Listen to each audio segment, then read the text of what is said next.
Welcome back to Mac and PC Prime Video.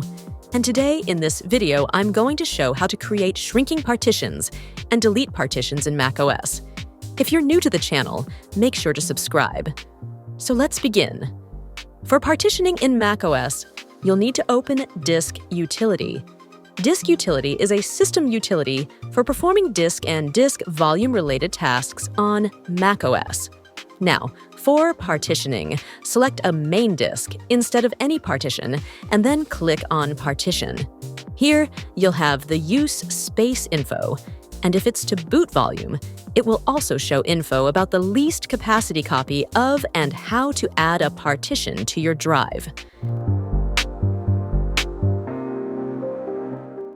Click on the plus button, and then click on Add Partition. Click on plus button to add more partitions to the drive. And after that, set the size for each of your partitions, or can type the amount of space you want after entering the amount of space you want. Name your partition. After naming the partition, select the format in which you want to create your partition.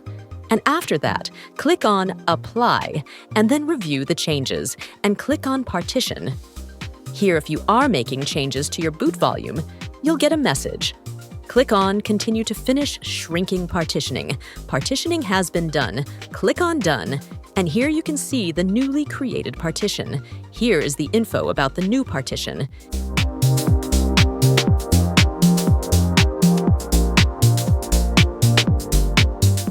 And in case, if you want to delete any partition, select the main drive instead of any partition, and then click on Partition. Select the partition you want to delete, and then click on the minus button.